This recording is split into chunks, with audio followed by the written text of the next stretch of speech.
Welcome back to your channel. मैंने पिछले videos में आपको जो कॉमन टेस्ट हम लोग अपने ओपीडीज़ में प्रेस्क्राइब करते हैं उसके बारे में बताया था। सीबीसी में एलएफटी, केएफटी, इन सारी चीज़ों की बात हो चुकी थी। आज हम बात करेंगे दैट फोर्थ कॉमनेस्ट टेस्ट और जो कॉमन प्रॉब्लम होती है जिसको हम डायग्नोस करते हैं, एक्सरे। तो आज हम बेसिक प्रिंसिपल्स देखेंगे कि अगर कोई भी एक्सरे हमारे पास आता है तो उसको हम कैसे देखेंगे, क्या उसका डायग्नोस करेंगे, क्या उसको एक्सरे को हम इंटरप्रेट करेंगे। ये चीज़ें आज हम अपनी वीडियोस में देखेंगे।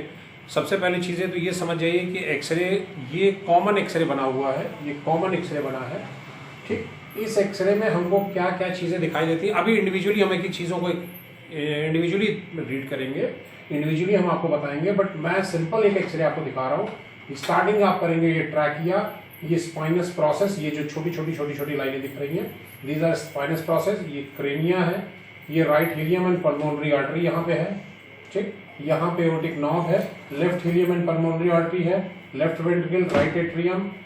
ये जो बना हुआ है दैट दोनों साइड आप देखेंगे एक हेमिस्फीयर बना होता है, that is called diaphragm. And ये कॉर्नर में जो दोनों एंगल बनते हैं that is called costophrenic angle, CA angle बोलते हैं इनको। देन कॉस्टिकोकॉर्टिक एंगल यहाँ पे। अब कॉस्टियोफ्रेनिक और कॉस्टिकोकॉर्टिक एंगल का ये समझ लीजिए कि लंग्स एंड डायफ्राम, ये कॉस्टियोफ्रेनिक है, एंड लंग्स एंड कार्डिया, हमारा चेस्ट, हमारा हार्ट, ये कॉस्टियोकार्डिक है। Then left hemidiaphragm. ये एक सामान्य चीज है जो हमको जर्नल एक्सरे में दिखाई देती है। बट अब इशू ये है कि इनमें कई चीजें ऐसी होती हैं जो डिफरेंशिएट हमको करना पड़ता है। पेशेंट आता है, बोलता है हमको चेस्ट पेन है, हमको सांस लेने में दिक्कत हो रही है, खांसी आ रही है, हमारा शॉर्टनेस ऑफ ब्रेथ होती है जिसको सांस फूलना कहते हैं, दम फूलना कहते हैं, कई प्रकार की कंप्लेंट पेशेंट लेके आते हैं और इस तरह के हम एक्सरे प्रिस्क्राइब करते हैं और एक्सरे के बाद हम उनकी फाइंडिंग्स को सर्च आउट करते हैं। तो अब आते हैं पहले इसमें कि एक्सरे के कैरेक्टरिस्टिक्स जान लीजिए कि एक्सरे होती क्या चीज है। That x ray are the electromagnetic radiation with wave length shorter than the visible light. X ray वो इलेक्ट्रोमैग्नेटिक रेडिएशन है जिनकी वेवलेंथ नॉर्मल लाइट से छोटी होती है। They penetrate the tissue differently based on the density, creating a 2D representation of 3D स्ट्रक्चर्स। X ray 2D representation करती है 3D स्ट्रक्चर का। किसी भी चीज को एक्सरे पास ऑन कर जाती है, बट ये डिपेंड करता है उस चीज की डेंसिटी पे। अगर वो चीज मेटल होगी, काफी हार्ड होगी, तब एक्सरे वहां से पास ऑन नहीं करेगी। अगर एक्सरे पास ऑन कर जाएगी, जैसे एयर है, तो वो क्लियर आउट बता देगी वहां ब्लैक स्पॉट की, यहाँ पे एयर फील्ड है। Then x-ray imagining are grey scale with varying shade from black to white. अब एक्सरे जो होती है वो हमेशा ब्लैक एंड व्हाइट में ही होगी, कलर्ड एक्सरे नहीं होती। एक्सरे ब्लैक एंड व्हाइट में होगी। हाँ, ब्लैक एंड व्हाइट में शेड्स होंगे वो अलग अलग होंगे, कुछ ऑफ व्हाइट होंगे, कुछ प्योर व्हाइट होंगे, कुछ ग्रे होगा, कुछ कंप्लीटली ब्लैक होगा, कुछ हेजी होगा। अब उन जो कलर्स होंगे फ्रॉम व्हाइट टू ग्रे, उस व्हाइट टू ग्रे कलर्स को देख के हमको ये डिसाइड करना है कि पेशेंट को कहाँ, क्या और कैसा इश्यूज है, ठीक है। अब आते हैं size and shape of the object of x-ray can be distorted due to the divergent x-ray beam. जो एक्सरे बीम जाती है उससे शेप और साइज, अगर कोई ऑब्जेक्ट रहता है उसका डिस्ट्रॉय हो जाता है। बट ये चीजें फिजिक्स का है, ये अलग चीज है। अब आते हैं physics of production. X-ray produce कैसे होती है? X-ray are the produce when a electron accelerated by the high voltage strike a metal target, usually tungsten. जब टंगस्टन पे हाई वोल्टेज इलेक्ट्रॉन्स पड़ते हैं, एक्सेलरेट होता है, तो एक्सरे प्रोड्यूस होती हैं। ये एक्सरे बीम्स के रूप में जाती है स्पेक्ट्रम ऑफ एनर्जी में। फिल्टर यूज किए जाते हैं लो एनर्जी एक्सरे को रिमूव करने के लिए, और हाई एनर्जी एक्सरे पेशेंट की बॉडी में अब्सॉर्ब हो जाती है। इमेज कैसे बनता है? जहां पे एक्सरे लगाए, मान लीजिए हमने यहाँ पे एक्सरे लगाया, इधर से डाला, ये हेजी हुआ, इधर जो फिल्म हमने लगा रखी है एक्सरे की, उस फिल्म पे ये जितना हमारे फिंगर हैं ये ब्लैक स्पॉट्स में आ जाएंगे, बाकी सब कंप्लीटली ब्लैक हो जाएगा। और ये फिंगर में जहां बोन होगी वो ऑफ व्हाइट में आएगा, मस्कुलर मास होगा हल्का सा हेजी ग्रे में आएगा। ये भी आगे देखेंगे किस किस फिल्म में कैसा कैसा क्या बनता है। अब transmitted x ray then interact with the detector film और digital to create an image. Digital radiograph of largely replaced film offering advantage to the image processing and storage, ठीक। अब आते हैं डेंसिटी, जो अभी हमने आपको बताई थी कि एक्सरे में 5 तरह की डेंसिटी होती है, 5 बेसिक डेंसिटी होती है। पहली रेडियोल्यूसेंट डेंसिटी होती है जो एयर की होती है, ब्लैक आती है एक्सरे पे। अगर एक्सरे पे रेडियो डेंसिटी ब्लैक आ रही है, दैट मींस कि that space is filled with air. Example lungs है, ट्रैकिया है, स्टमक ब्यूबल्स है, ठीक है। स्टमक बबल है, ट्रैकिया है, लंग्स हैं, तो ये सारी चीजें आएंगी। फैट लो डेंसिटी का आता है, डार्क ग्रे कलर का होता है, लाइट ग्रे नहीं होता, डार्क ग्रे होता है, जैसे सबक्यूटेनियस फैट एंड रेडियोपेरिटोनियल फैट। अब उसके बाद आता है फ्लूइड सॉफ्ट टिश्यूज, ये मीडियम डेंसिटी के होते हैं, ये स्लाइटली ग्रे होते हैं, ये डार्क ग्रे नहीं होते, ये स्लाइटली ग्रे होते हैं, जैसे मसल हो गया, सॉलिड ऑर्गन्स हो गए। सॉलिड ऑर्गन में आप कार्डियक इमेज देखते हैं, कभी कभी लीवर का साइज आता है, कभी कभी ब्रेस्ट इंप्रेशन आती है, तो ये चीजें यहाँ पे आता है फ्लूइड फील्ड स्पेक्ट्रम। उसके बाद कैल्शियम या बोन, ये हाई डेंसिटी होता है, ये व्हाइट दिखता है, ऑफ व्हाइट कलर का। Of white colour appears of white, जैसे बोन्स हो गई, कोई कैल्सिफिकेशन हुआ है, कोई कंसोलिडेशन हुआ है, तो ये चीजें। पांचवा मेटल, ये हाईएस्ट डेंसिटी का होता है, ब्राइट लाइट व्हाइट कलर का दिखता है, अपीयर्स ब्राइट व्हाइट। जैसे कोई प्रोस्थेट्स लगा है, किसी को पेसमेकर लगा हुआ है, किसी को कोई इशू है, किसी का हमने कोई क्या कहते हैं, कोई वायर इंसर्ट किया हुआ है अंदर, किसी को ईसीजी इलेक्ट्रोड्स लगे हुए हैं, वो चीजें, ज्वेलरी है, कोई कंट्रास्ट मीडिया, उसमें हमने बेरियम का एक्सरे करा रहे हैं, हमने कंट्रास्ट मीडिया बेरियम सल्फेट उसको पिला रखा है, तो बेरियम सोल्यूशन पिलाने के बाद वो बेरियम सोल्यूशन व्हाइट कलर का आता है, कंप्लीट कंट्रास्ट व्हाइट कलर का आता है। तो ये 5 डेंसिटी होती है, कौन कौन सी? पहली एयर की डेंसिटी जो कंप्लीटली ब्लैक आती है, दूसरी फैट की डेंसिटी जो डार्क ग्रे कलर में आती है, तीसरी फ्लूइड या सॉफ्ट टिश्यू की डेंसिटी जो लाइट ग्रे कलर में आती है, चौथी कैल्शियम या बोन की डेंसिटी जो ऑफ व्हाइट आती है, और पांचवी मेटल की डेंसिटी जो कंप्लीट ब्राइट व्हाइट कलर का आता है। अब डिफरेंसेस समझ लीजिए कि कैसे आता है, understanding the density differences. The ability of distinguish between these densities is crucial for the identifying normal and anatomy and pathological changes.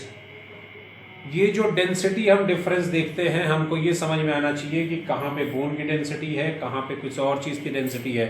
अगर वो डेंसिटी हमको क्लियर समझ में आ रही है, तब तो हम डिफरेंशिएट कर जाएंगे। जैसे इसमें देखिए, ये ऑफ व्हाइट कलर का है, दैट इज बोन्स, ये ऑफ व्हाइट कलर का है बोन, ये मास का शेडो, ये that is the breast shadow, दोनों साइड ये फीमेल एक्सरे है, इसको देख के आप क्लियर बता सकते हैं। ये ब्रेस्ट शेडो है, कम आएगा। ये कार्डियक इंप्रेशन है, कार्डियक इंप्रेशन भी आपकी लाइट ग्रे कलर में है।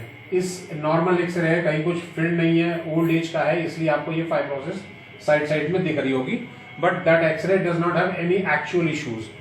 ये ऑफ व्हाइट कलर के अगेन बोन आया, ट्रैकिया आपकी आई, डेंसिटी ज्यादा होती है। ये जितना भी ये ब्लैक ब्लैक दिख रहा है, ये पूरा एयर फील्ड है, कंप्लीट एयर फील्ड है। ये कॉस्टोफ्रेनिक एंगल तक आपका क्लियर हुआ है।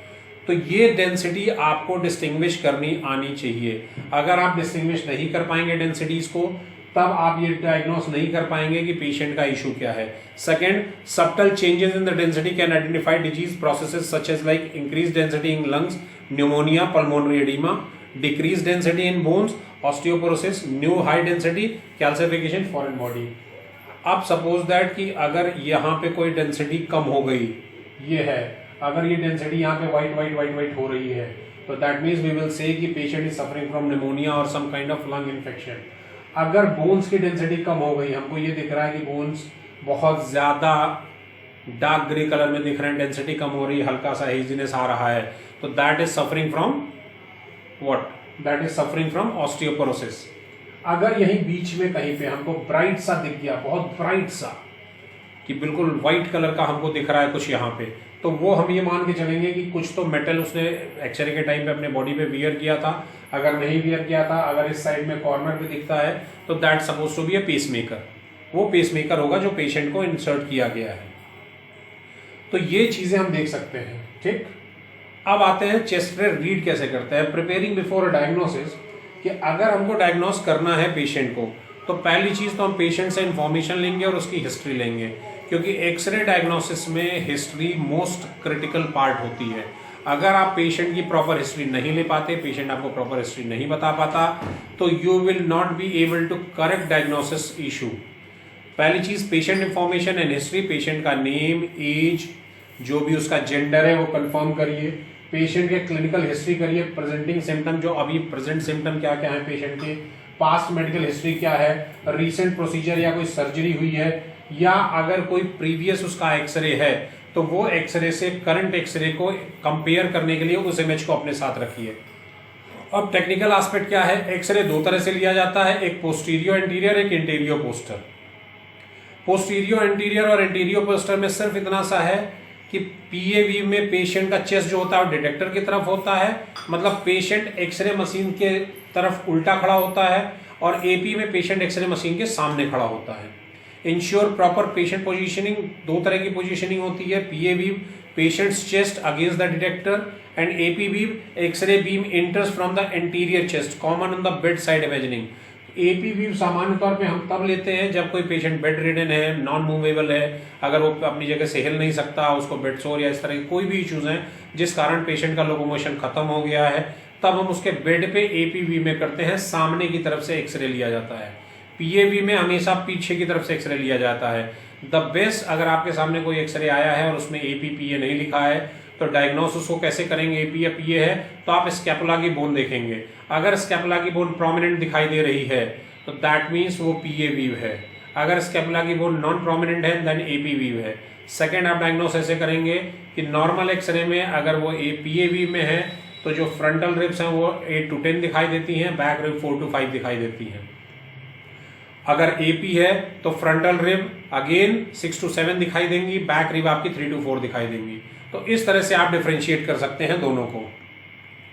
देन पेनिट्रेशन कितना हुआ है, पेनिट्रेशन मतलब एक्सरे कितनी गई है, that vertebral body should be barely visible behind the heart. जो अभी मैंने एक्सरे दिखाया था कार्डियक इंप्रेशन, ऊपर से आप देखते आओगे तो ट्रैकिया दिखेगा, नीचे वर्टिब्रल कॉलम दिखेगा, मगर कार्डियक शैडो के पीछे आपको कुछ भी नहीं दिखता। कार्डियक शैडो के पीछे अगर आपको थोरैसिक वर्टिब्रा देखनी है या अगर आपको कुछ देखना है तो आपको हमेशा एपीवी में जाना पड़ेगा। ओवर एक्सपोजर तो नहीं है, कहीं ऐसा तो नहीं है कि बहुत ज्यादा एक्सरे हुआ है पेशेंट का और उसके जो टिश्यूज हैं वो डैमेज हो गए हैं, इस कारण से उसके लंग्स में कुछ इशू दिखाई दे रहा है। अंडर एक्सपोजर तो नहीं है, पेशेंट हो सकता है कोई ऐसी हो जो पुरानी मशीन हो, डिजिटलाइज मशीन ना हो, पुरानी मशीन से किया गया हो, एक्सरे प्रॉपर ना हो, उसका अंडर एक्सपोजर हो जाए।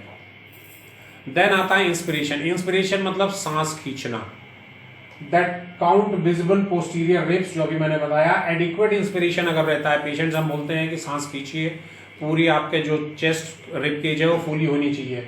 अगर एडिक्वेट इंस्पिरेशन है तो 9 to 10 पोस्टीरियर रिब्स हमको विजिबल होंगी क्लियरली डायफ्राम के ऊपर। पुअर इंस्पिरेशन में ये 4 से 5 दिखाई देती हैं। पुअर इंस्पिरेशन जैसे पल्मोनरी कंजेशन हो गया, कार्डियोमेगैली हो गई, इस तरह की चीजें हमको कम दिखाई देती हैं। अब आइडेंटिफाई कैसे करेंगे, patient is standing in the ambulatory position, PAV में हार्ट और mediastinum appear smaller and scapula rotated lungs field के साइड में रहेगा, जो अभी मैंने बताया था कि आप स्कैपुला की बोन को क्लियर आउट करेंगे, अगर आपको दिख गई तो वो पीएवी है, अदरवाइज एपीवी है। एपीवी में भी करते हैं, कॉमन बेड बाउंड पेशेंट के लिए किया जाता है ये। हार्ट और मेडिस्टर्नम अपीयर्स लार्जर होते हैं एंड स्कैपुला ओवरलैप करता है लंग फील्ड को। अब इंटरप्रिटेशन कैसे करते हैं, इंटरप्रिटेशन के 3 मेथड्स हैं। पहली चीज तो ये समझ जाइए, जो सबसे कॉमन मेथड है दैट इज ABCD। ABCDE, हर का अपना अलग अलग है। ए मतलब एयरवेज, एयरवेज में आपको क्या देखना है, trachea, bronchi, bronchioles and alveoli, ये 4 चीजें आपको एयरवेज में देखी है। बी मतलब breathing, lung fields and pleura, lung का जो प्लूरल कैपेसिटी है। सी मतलब सर्कुलेशन, सर्कुलेशन में हार्ट शेप, उसके ग्रेट वेसल्स जो पोस्ट वेरा के बाद नीचे से आती है वो, एंड डायफ्राम में पोजीशन देखनी है, डायफ्राम का काउंटर देखना है, कॉस्टोफ्रेनिक एंगल देखना है। कॉस्टोफ्रेनिक एंगल जो अभी मैंने बताया डायफ्राम और लंग्स के बीच में बनता है, and costocardiac angle lungs and heart के बीच में बनता है। तो आपको कॉस्टियोक्रोनिक एंगल नहीं देखना है, कॉस्टियोफ्रेनिक एंगल देखना है जो डायफ्राम एंड लंग्स के बीच में बनता है, राइट एंड लेफ्ट साइड दोनों।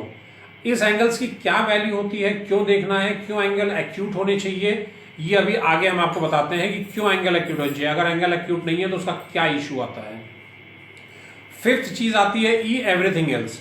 आपने ट्रैकिया, उसका एयरवेज देख लिया, आपने उसकी ब्रीदिंग देख ली, बोन्स देख ली, आपने उसका सर्कुलेशन देख लिया, आपने डायफ्राम देख लिया, एंड उसके बाद जो बाकी चीजें आपको उसमें दिखाई दे रही, कोई कंसोलिडेशन दिखाई दे रहा है, कोई कैल्सिफिकेशन दिखाई दे रहा है, कोई मेटल दिखाई दे रहा है, तो ये सारी चीजें आप देखते हैं।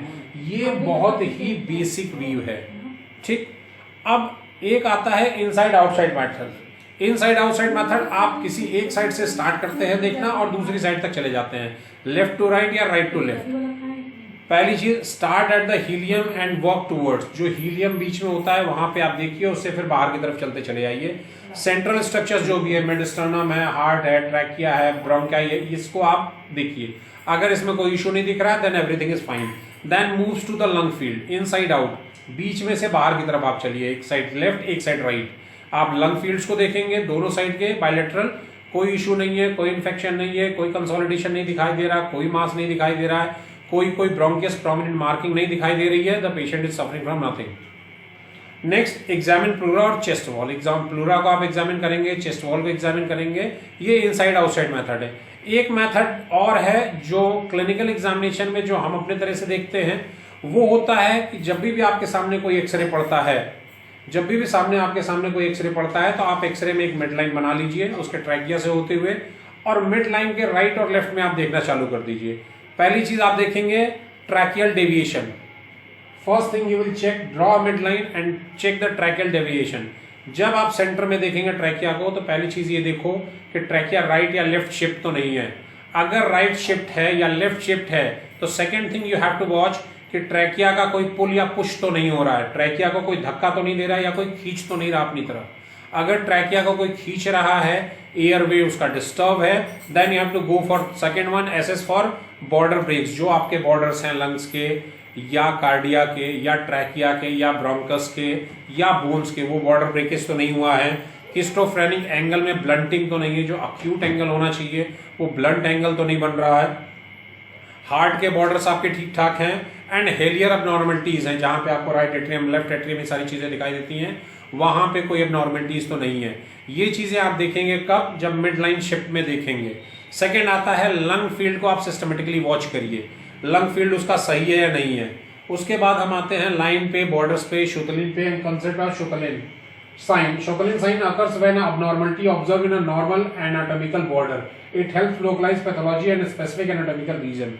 ये साइन वो बताता है कि किसी एक स्पेसिफिक एनाटॉमिकल रीजन में ही कोई इशू है लंग्स में, राइट लंग में होगा, लेफ्ट लंग में होगा, अपर लोब में होगा, लोअर लोब में होगा, स्पेसिफिकली कहां पे वो इशू है, उस इशू को हम इससे डायग्नोस करते हैं। अब लाइंस और बॉर्डर्स इंपॉर्टेंट क्या क्या है, ट्रैकियल ईयर कॉलम है। पहली चीज, ये मिड लाइन में होना चाहिए या स्लाइटली राइट साइड में शिफ्ट होना चाहिए, बिल्कुल मिड लाइन में हो या राइट साइड में हल्का सा शिफ्ट हो।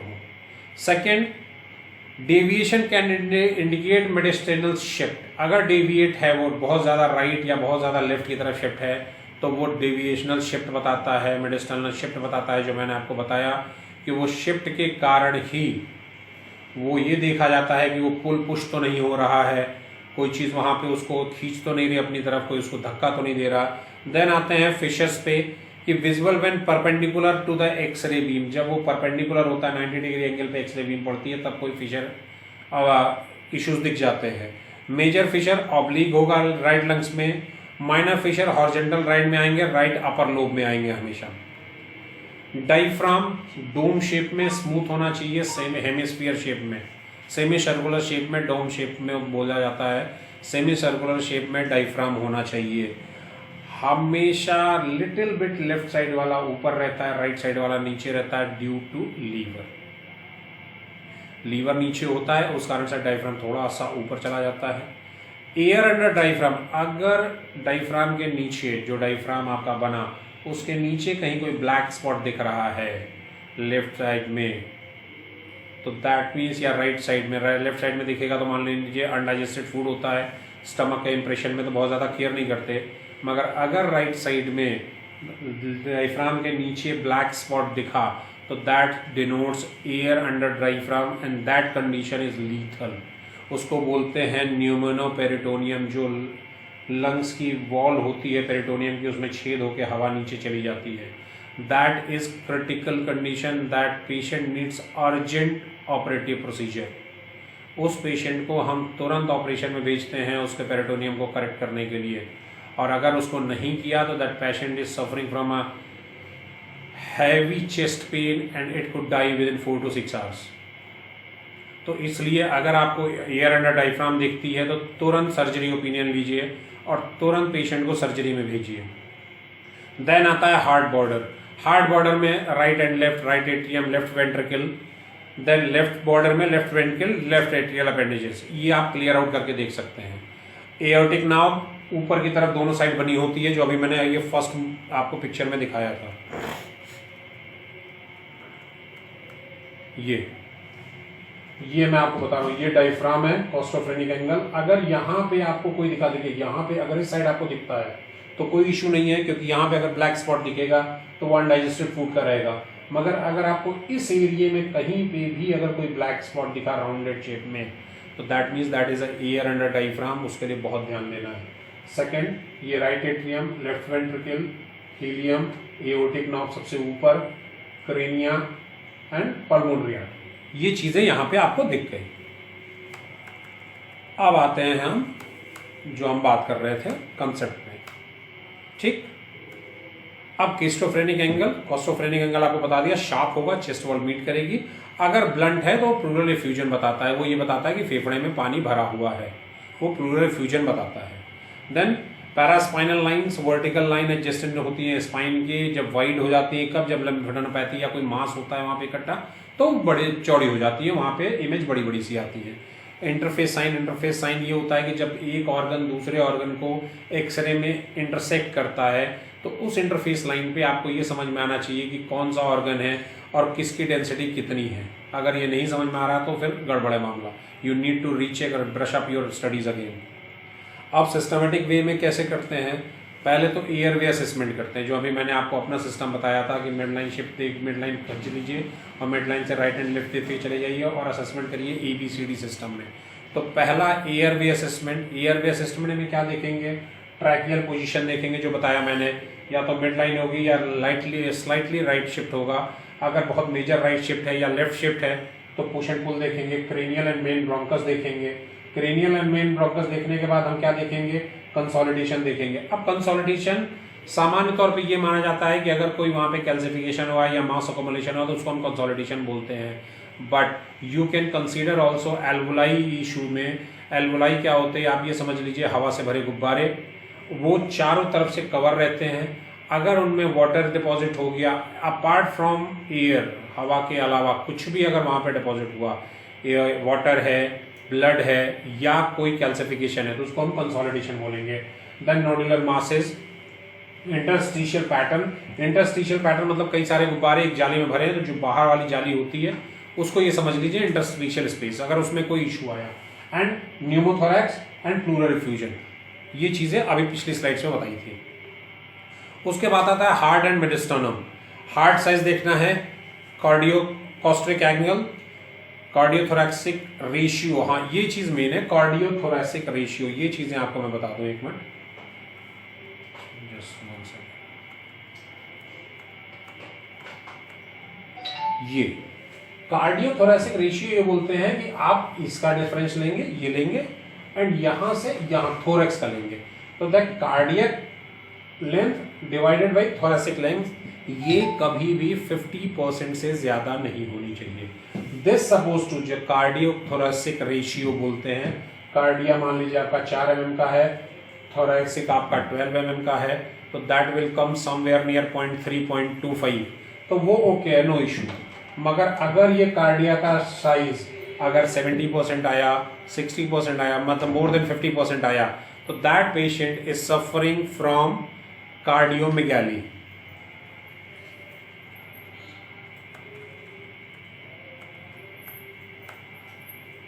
ठीक, उसके बाद मेडिस्टर्नल कॉलम देखेंगे, हाइलर लिम्फ नोड्स देखेंगे, कोई लिम्फेडेनोपैथी तो नहीं है, कोई इश्यूज तो नहीं है, कोई इन्फेक्शन तो नहीं है उसको। देन लंग्स के प्लूरा और चेस्ट वॉल को हम क्लियर आउट करेंगे कि प्लूरल थिकनिंग नहीं है, फ्यूजन नहीं है, रिब कोई फ्रैक्चर तो नहीं है, रिब में कोई लेजन तो नहीं है, सॉफ्ट टिश्यू कोई एबनॉर्मलिटी नहीं है, किसी प्रकार का उसको इन्फेक्शन नहीं है, ट्यूबरकुलोसिस का, फाइब्रोसिस का, स्क्लेरोसिस का या किसी प्रकार के निमोनिया का। Then we will come to the bones. Bones में पहले हम वर्टिब्रल बोन्स देखेंगे, सारी वर्टिब्रल बोन ठीक है, इंटरवर्टिब्रल डिस्क स्पेसेस में डिस्क ठीक है, कोई बोन एक दूसरे के ऊपर काउंटर नहीं कर रही है, किसी को स्लिप डिस्क नहीं है, किसी को डिस्क हर्निएशन नहीं है, ये चीज़ें वहाँ पे देखेंगे। Then we will go for ribs, that true rib, false ribs and floating ribs, उसमें किसी प्रकार का कोई फ्रैक्चर तो नहीं है, कोई डिसलोकेशन नहीं है। एंड क्लैविकल और स्कैपुला, क्लैविकल प्रॉपर है, स्पेसेस ठीक हैं, जॉइंट्स ठीक है, ये चीज़ें हम देखेंगे। ठीक, अब आते हैं उसके बाद अपर एब्डोमेन। अपर एब्डोमेन में गैस्ट्रिक बबल देखेंगे, लीवर स्प्लीन शैडो देखेंगे। लीवर की शैडो बहुत अगर प्रोमिनेंट आती है तो that patient is suffering from hepatomegaly. Spleen की बहुत प्रोमिनेंट आती है तो that patient is suffering from splenomegaly. Common pathological finding जो होती है, जो कॉमन फाइंडिंग्स हम एक्सरे में पाते हैं, उसमें पहली फाइंडिंग है एयर स्पेस ओपेसिटी। जो एयर स्पेस है उसमें किसी प्रकार की ओपेसिटी है, उतना क्लियर नहीं है, जितना ब्लैक आना चाहिए उतना ब्लैक नहीं है, ओपेसिटी आई हुई है। तो क्या बताता है? न्यूमोनिया या किसी प्रकार का कोई lung infection, pulmonary oedema, lungs में पानी जमा हुआ है, हेमोरेज, किसी प्रकार की ब्लीडिंग हुई है ट्रॉमा के कारण या किसी चीज के कारण। Second, pleural abnormalities. Pleural abnormalities में इफ्यूजन देन पानी, न्यूमोनोथोरैक्स हवा भर गई है, एम्फीमा है। इंटरस्टिशियल पैटर्न्स में पल्मोनरी फाइब्रोसिस हो रखा है, सार्कोइडोसिस हो रखा है, लिम्फेटिक कार्सिनोमा स्टेटस हो रखा है, लिम्फेटिक कार्सिनोमा हुआ है उस पेशेंट को। कार्डियक एब्नॉर्मलिटीज में पेरिकार्डियल इफ्यूजन है या कार्डियोमेगली। ये कार्डियोमेगली कैसे निकालेंगे अभी आपको बता दिया, कार्डियोथोरैसिक रेशियो से। मिड स्टर्नल वाइडिंग में अगर आपकी जो मिड स्टर्नल है अगर वो फैली हुई है तो दैट मीन्स लिम्फेडेनोपैथी है या एओर्टिक डिस्टेंशन है। अगर बोन लीजन है तो फ्रैक्चर है या मेटास्टेसिस है। अब ये चीजें चेक करने के बाद ये एक कॉमन आउटलाइन है जिसमें आप एक्सरे में ये बता सकते हैं कि एक्सरे में हम क्या क्या चीजें देखते हैं। अब लिमिटेशंस कुछ एक्सरे की होती हैं कि एक्सरे ब्लैक एंड व्हाइट में ही होता है, बहुत ज्यादा डीप स्ट्रक्चर या डीप चीजों को बता नहीं पाता, तो उसकी लिमिटेशन है that super imposition of structure, clear out नहीं कर पाता, स्ट्रक्चर एक दूसरे के ऊपर ओवरलैप रहते हैं। लिमिटेड सॉफ्ट टिश्यू कंट्रास्ट जो भी बाद में हम सीटीटी में करवाते हैं, एमआरआई में करवाते हैं, और स्मॉल नोड्यूल्स को डिटेक्ट करने में बहुत इश्यू होता है। अब प्लस इसके साथ कुछ सेफ्टी इश्यूज हैं जो कॉमन है, पेशेंट कंसिडर करते हैं कि प्रेगनेंसी है नहीं है, पीडियाट्रिक पेशेंट है तो किस तरह से उसके रेडियो सेंसिटिविटी को हम मैनेज करेंगे, फ्रीक्वेंसी इमेजिनिंग की क्या है, कैसे, ऐसा तो नहीं कि हर तीसरे चौथे दिन उसका एक्सरे हो रहा है, तो ये एक्सपोजर उसको चेक करते हैं। अब कुछ एक्सरे नीचे 4-5 तरह के हमने एक्सरे लिए हुए हैं। अब इसमें एक्सरे में ये आप स्टडी देख के बता सकते हो कि क्या क्या डिफरेंस है। अब ये जो एक्सरे है यहाँ पे प्रोमिनेंट उसका मार्किंग है वेसिकुलर मार्किंग में, बट बाकी एक्सरे साफ है, मिड स्टर्नम ठीक है, कार्डियक रेशियो ठीक है, तो दैट एक्सरे क्या डिनोट करता है ये आप कमेंट में लिख के बता सकते हैं कि इस एक्सरे नंबर 1 जिसपे P लिखा हुआ है ये एक्सरे कौन सी बीमारी दिखाता है, and that is a sign, that P is a sign, P ये बताता है कि ये कौन सी बीमारी दिखाता है। The disease starting from P is that x-ray. तो आपके लिए एक हिंट दे दिया हूं। इसी तरह ये नेक्स्ट एक्सरे है, इस एक्सरे में सामने कॉर्नर में C लिखा हुआ है, आप देखेंगे, बट जो ये आपका कार्डियोथोरैसिक रेशियो है ये बहुत ज्यादा कम है, बहुत ज्यादा कम है। हार्ट ट्यूबुलर शेप का हो रखा है, बाकी लंग्स के फील्ड में और बाकी किसी चीजों में कोई इशू नहीं है, बाकी एवरीथिंग इज फाइन, सिर्फ कार्डिया का इशू है। That again denotes with C। क्या इशू होगा पेशेंट को, अगेन आप कमेंट बॉक्स में लिख के बताइए इसको। थर्ड, ये ग्रिटी इमेजेस हैं, आप देख रहे हैं पूरे नोड्यूल्स मार्किंग भरी हुई है, दोनों तरफ लंग्स में इन्फेक्शन हुआ है कंप्लीट। कार्डियोथोरैसिक एंगल्स ठीक है, मिड लाइन ठीक है, अपर लोब ठीक है, यहाँ पे किसी प्रकार की कोई ब्लॉस्कुलर मार्किंग नहीं है, बट ये जो कंप्लीट इन्फेक्शन फैला हुआ है that again denotes abnormality in the lung field, that is with the infection। ये इन्फेक्शन अगेन आप कमेंट बॉक्स में लिख के बताइए। हिंट आपको ऊपर दिया हुआ है B।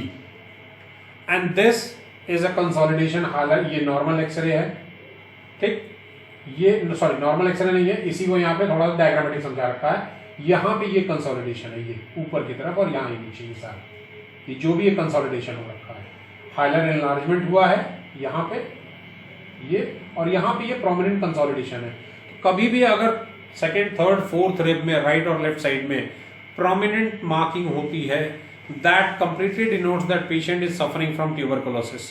ये टीबी का पेशेंट है, ये मैंने बता दिया, बट इससे पहले की 3 जो फुटेजेस मैंने दिखाई हैं वो फुटेजेस आप बताइएगा। That patient is clearly suffering from tuberculosis, we need to start ATT। अब ये जो मैं बता रहा था कॉस्टोफ्रेनिक एंगल, यहाँ पे आप लेफ्ट साइड में देखोगे तो कॉस्टोफ्रेनिक एंगल क्लियर है, मगर राइट साइड में कॉस्टोफ्रेनिक एंगल बिल्कुल ही गायब है, बिल्कुल ही सर्कुलर शेप बन गया है। दैट मीन्स कि इस पूरे एरिया में यहाँ पे कंप्लीट हाइड्रोथोरेक्स है, न्यूमोथोरेक्स है, इसको पूरा का पूरा प्लूरल रिफ्यूजन हुआ है, पानी भरा हुआ है। तो इसको we need to suck it out with the pleural क्या टैपिंग। प्लूरल टैपिंग से इस पूरे पानी को हम निकालते हैं। बट पेशेंट के साथ इशू ये हो जाता है कि इस एरिया के जितने एल्वोलाइज खत्म हो जाते हैं वो दोबारा लाइफ में बनते नहीं। तो patient need to take care of चीज़ों को और take care of that life style. उसको किसी क्या कहते हैं एलर्जीज से, स्मोक से या बहुत ज़्यादा स्मेल से दूर रहना है full life time. Second thing आप इसमें देखोगे तो ये कार्डिया बहुत ज़्यादा प्रोमिनेंट है। कार्डियोथोरैसिक जो रेशियो है बहुत ज़्यादा आएगा, मोर देन 50%। तो again that patient is suffering from pleural effusion along with cardiomegaly. ये एक नॉर्मल एक्सरे है जो आपको ये बताता है मिडलाइन है D1 atrial, D2 ventricle and ये PD पूरा थोरैसिक डिस्टेंस। ठीक, कैसे निकालते हैं? Cardiothoracic ratio equal to D1 plus T2 upon MHTD into 100। अगर ये 50% से ज्यादा आता है तो कार्डियोमेगाली, कम आता है तो नॉर्मल, बहुत कम आता है तो COPD। ये यहां पे आप कार्डियक विथ देखिए, यहां पे आप थोरैसिक विथ देखेंगे। The patient is completely suffering from cardiomegaly, क्योंकि कार्डियक विथ थोरैसिक विथ से बहुत ज्यादा है। क्लैविकुलर स्पाइनस प्रोसेस ऊपर से नीचे आया हुआ है।